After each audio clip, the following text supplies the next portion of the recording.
বাড়িতে এসে বাজারের একজন রিক্সাওয়ালাকে জিজ্ঞেস করেছিলাম, মামা বটপুর যাবেন? আমার কথা শুনে রিক্সাওয়ালার চোখ বড় বড় হয়ে গেল। শুধু তার নয়, আশেপাশে থাকা সকল রিক্সাওয়ালা অবাক হয়ে আমার দিকে তাকিয়ে আছে।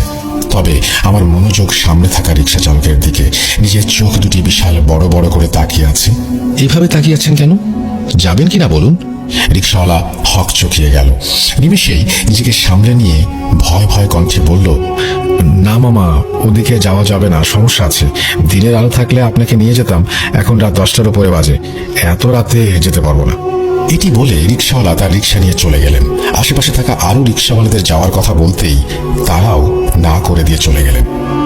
গ্রামের বাজারের ভেতরে দাঁড়িয়ে আছি প্রায় 30 মিনিটের মতো। আগামীকাল ঈদ। পুরো বাজারে মানুষের কোলাহল।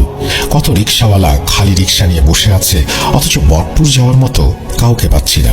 সবাই গন্তব্য শুনে চলে যাচ্ছে। মোবাইলে তেমন একটা চার্জ নেই যে বাসায় ফোন দিয়ে কাউকে আসতে বলবো। বেশি রাত করে বাসায় ফিরতে চাই না দেখে সকালের বাসে রওনা দিয়েছিলাম, যেন বিকেলের মধ্যে বাড়িতে পৌঁছাতে পারি। কিন্তু ভাগ্য এত খারাপ যে ঈদের আগে রাস্তায় এত পরিমাণ জ্যাম ছিল যেটা বলার মতো না।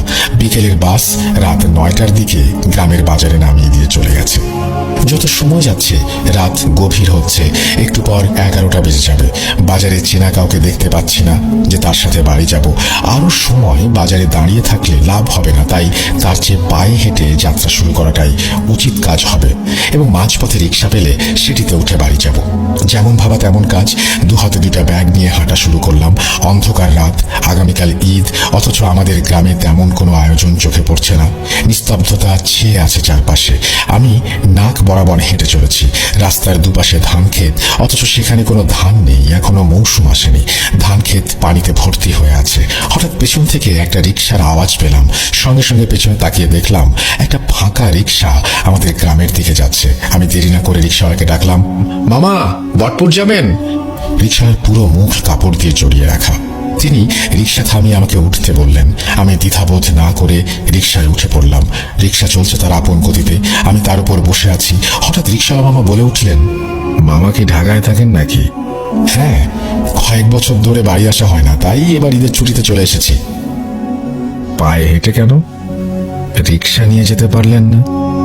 বাজারের সব রিক্সাওয়ালাকে যাওয়ার কথা বলেছিলাম, কেউ রাজি হয়নি। সামনে বটগাছের বাগান শুরু হবে, তারপর বাঁশঝাড়।